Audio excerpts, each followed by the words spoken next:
نحمدہ ونصلی ونسلم علی سید الانبیاء والمرسلین اما بعد بسم اللہ الرحمن الرحیم۔ معزز خواتین حضرات، السلام علیکم ورحمۃ اللہ وبرکاتہ۔ 5 نومبر درس فیضان الحدیث نمبر 309، ظالم اور مظلوم کی مدد کا بیان۔ حضرت انس رضی اللہ عنہ سے روایت ہے، رسول کریم صلی اللہ علیہ وسلم فرمایا کہ اپنے بھائی کی مدد کرو، خواہ وہ ظالم ہو یا مظلوم۔ ایک صحابی نے عرض کی، یا رسول اللہ صلی اللہ علیہ وسلم، مظلوم کی مدد تو میں کروں گا، مگر ظالم کی مدد کیسے کروں؟ فرمایا اس کو ظلم کرنے سے روکو، بس یہی اس وقت اس کی مدد ہے۔ اس حدیث میں اسلامی اخوت اور بھائی چارے کی نہایت خوبصورت تصویر کھینچ کر رکھ دی گئی ہے۔ ایک مسلمان دوسرے مسلمان کی ہر حال میں مدد کرتا ہے۔ اس کا فرض ہے کہ اس کو نقصان اور تباہی سے بچائے۔ اگر ایک شخص کسی دوسرے شخص کو بلا وجہ ستا رہا ہے اور دبا رہا ہے تو یہ دبانے والا ظالم ہے، اور جس کو دبایا جا رہا ہے وہ مظلوم ہے۔ رسول کریم صلی اللہ علیہ وسلم نے فرمایا، جب تیرا بھائی ظالم ہو یا مظلوم، ہر حال میں تو اس کی مدد کر۔ ایک شخص نے جو اس مجلس میں تشریف فرما تھے، انہوں نے کہا کہ مظلوم کی مدد کرنی تو سمجھ میں آتی ہے، مگر ظالم کی مدد کیسے کی جائے؟ آپ نے فرمایا اس کو ظلم کرنے سے روکنا، اس کی مدد کرنا، یہ اس کی مدد ہے، یعنی اس کو باز کرنا کہ ظلم مت کرنا۔ مدد کے معنی عموماً یہ سمجھ جاتے ہیں کسی شخص کو اس کے کام میں سہارا دیا جاتا ہے تاکہ وہ اس کام کو سہولت کے ساتھ انجام دے سکے۔ مظلوم کی مدد اس صورت میں یہ ہوگی کہ وہ اپنے آپ کو دوسرے کے پنجے سے چھڑانا چاہتا ہے اور اس کے پاس اتنی طاقت نہیں کہ اس کا مقابلہ کرے، اس لیے تیسرا شخص آگے بڑھ کر اس کا ہاتھ بٹاتا ہے اور اپنی قوت کو اس کی قوت سے ملا دیتا ہے۔ اب یہ دونوں قوتیں مل کر ظالم کی قوت کو دبا دیتی ہیں اور کمزور اپنے بچاؤ کی کوشش میں اس کی مدد سے کامیاب ہو جاتا ہے۔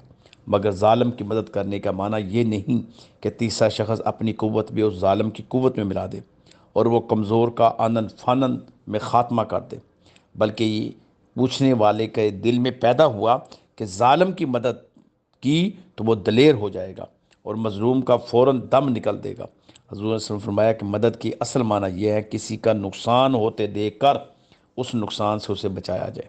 مظلوم کو نقصان سے بچانا تو ظاہر ہے، لیکن ظالم کو نقصان سے بچانا اس کا ہاتھ پکڑ لے اور وہ کسی کو ستانے نہ دے، کیونکہ وہ کسی مظلوم پر زیادتی کر کے صرف اس کا نقصان نہیں کر رہا بلکہ حقیقت میں وہ اپنا بھی نقصان کر رہا ہے۔ انجام کار اپنے ظلم کا نتیجہ اس کو بھگتنا پڑے گا، اگرچہ وہ نادانی کی وجہ سے اس بات کو اس وقت نہیں سمجھ رہا، لیکن اس ظالم کو ظلم سے روکنا اس کو تباہی سے بچانا ہے۔ معلوم یہ ہے کہ ظالم کو ظلم کرتے دیکھ کر ہر شخص کا فرض ہے کہ اس کو اس سے مناسب طریقے کے ساتھ ظلم ستم سے روکے۔ اس حدیث سے ہمیں یہ بھی پتہ چلتا ہے کہ جن برائیوں اور گناہوں کا ارتکاب انسان کرتا ہے، ان میں سے جن کا تعلق حقوق العباد سے ہوگا، جیسے کسی نے کسی پر ظلم کیا ہوگا، کسی کا حق مارا ہوگا، کسی کی عزت کو پائمال کیا ہوگا، اعلی حضل قیاس، تو آخرت میں ان گناہوں میں ہر ایک کے بارے میں مواخذہ ہوگا اور اس مواخذہ سے کسی کو نجات نہیں ملے گی۔ وَمَن يَعْمَلْ مِثْقَالَ ذَرَّةٍ خَيْرًا يَرَهُ وَمَن يَعْمَلْ مِثْقَالَ ذَرَّةٍ شَرًّا يَرَهُ۔ اس طرح جن برائیوں اور گناہوں کا تعلق حقوق اللہ سے ہوگا، ان میں سے بھی شرک کا گناہ بخشش معافی کے قابل نہیں ہوگا۔ البتہ شرک کے علاوہ اور تمام گناہ اللہ تعالیٰ کی مشیت پر موقوف ہوں گے کہ چاہے وہ ان گناہوں پر عذاب دے اور چاہے اپنے فضل اور کرم سے بخش دے۔ اس کا مطلب یہ ہے کہ یاد رکھیے، میں نے پوری تفصیل اس لیے آپ کے سامنے پیش کی کہ موجودہ معاشرے کے اندر ہمیشہ دو گروپ رہے ہیں۔ ایک گروپ رہا ہے جو حاکم کا ہے، ایک ہے محکوم کا، ایک ظالم کا ہے، ایک مظلوم کا۔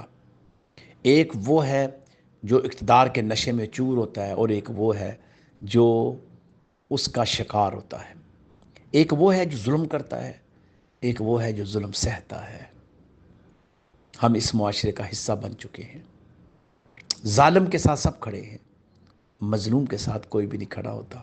حاکم کے ساتھ سب کھڑے ہوتے ہیں، محکوم کمزور لاغر نحیف کے ساتھ کوئی بھی کھڑا نہیں ہوتا۔ اسلام ہمیں یہ سکھاتا ہے کہ آپ ظالم کے ساتھ کھڑے ہو، لیکن اس طرح نہیں کہ ظالم کے ظلم میں اضافہ کرو، بلکہ اس طرح کہ ظالم کی مدد کرو اور اس کو روکو کہ تو غلط کر رہا ہے، تو کیوں لوگوں کے اوپر ظلم کر رہا ہے، تم کیوں ناانصافی کر رہے ہو، تم کیوں زیادتی کر رہے ہو، تم کیوں حق کی پائمالی کر رہے ہو، تم کیوں سچ کو ملیا میٹ کر رہے ہو۔ حقوق کا غصب کرنا جو ہوتا ہے یہ ظالم کی علامت ہے۔ کسی کے رزق کو چھین لینا، کسی کی عزت کو پائمال کرنا یہ ظالم کی علامت ہے۔ کسی کی جان کو لے لینا یہ بھی ظالم کی علامت ہے۔ لیکن ہمارے معاشرے میں بہت کم لوگ ہیں جو ظالم کو اس کے ظلم سے روکتے ہیں، بلکہ وہ مظلوم کے ساتھ بھی، آج کل تو یہ صورتحال ہے کہ مظلوم کی بھی داد رسی کوئی نہیں کرتا، مظلوم کے ساتھ بھی ہمدردی کوئی نہیں کرتا، مظلوم کے ساتھ بھی کوئی بھی اچھے بول نہیں بولتا کہ کہیں ظالم جو ہے مجھ سے ناراض نہ ہو جائے، کہیں حاکم مجھ سے ناراض نہ ہو جائے۔ تو دوستان محترم، یہ دنیا قلیل ہے، یہاں کچھ عرصہ قیام ہے ہمارا۔ اصل بات تو اللہ رب العزت کی بارگاہ میں پہنچنے کی ہے۔ جب وہاں پر ہمارا حساب ہوگا تو پھر ہم کیا حساب دیں گے؟ یاد رکھیے گا، ذرہ ذرہ کا حساب ہے۔ مت کوئی سمجھے کہ میرا حساب نہیں ہوگا، مت کوئی سمجھے کہ مجھ سے پوچھا نہیں جائے گا، بالکل پوچھا جائے گا، ہر ذرے کے متعلق پوچھا جائے گا، اور آپ نے حساب دینا ہے، ہم نے حساب دینا ہے، ہر ایک نے حساب دینا ہے۔ اس لیے اس دنیا کو غنیمت سمجھتے ہوئے ظلم نہ کریں، اس دنیا کو غنیمت سمجھتے ہوئے زیادتی نہ کریں، اس دنیا کو، ہر بندہ اپنے ضمیر کو چیک کرے کہ میں کیا کر رہا ہوں۔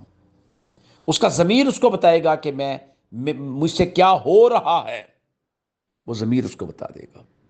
ایسا نہیں ہوتا کہ ضمیر آواز نہیں دیتا، ضمیر آواز دیتا ہے، لیکن ہم ضمیر کی آہٹ اور ضمیر کی آواز کی طرف کان نہیں دھرتے، اور ہم اپنی مستی میں اور اپنی طاقت کے نشے میں چور چور رہتے ہیں۔ ہمارے معاشرے کے اندر اس وقت ناانصافی کا بول بالا ہے، ظالم ظلم در ظلم کرتا جا رہا ہے، اور مظلوم ظلم در ظلم سہتا جا رہا ہے۔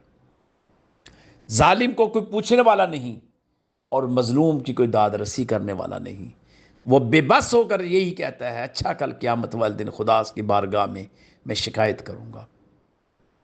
ہم اکثر یہ جملے سنتے آتے ہیں اور پڑھتے بھی رہتے ہیں کہ اس وقت سے ڈر کہ جب مظلوم اپنے ہاتھ اٹھا کر اللہ کی بارگاہ میں ظالم کی شکایت کرے۔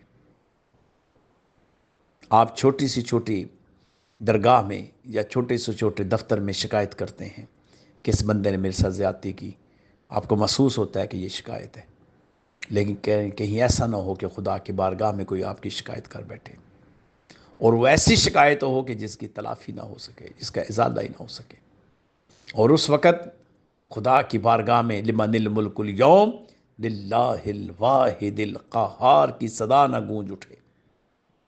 آج وقت ہے، آج سنبھلنے کا وقت ہے، آج توبہ کا وقت ہے، آج پلٹ آنے کا وقت ہے، اپنے ظلم سے باز آنے کا وقت ہے۔ آج وقت ہے، کل نہیں آئے گا۔ اللہ تعالیٰ سے یہ دعا ہے کہ اللہ پاک سمجھنے کی توفیق عطا فرمائے، آمین۔ وآخر دعوانا ان الحمدللہ رب العالمین۔ السلام علیکم ورحمۃ اللہ وبرکاتہ۔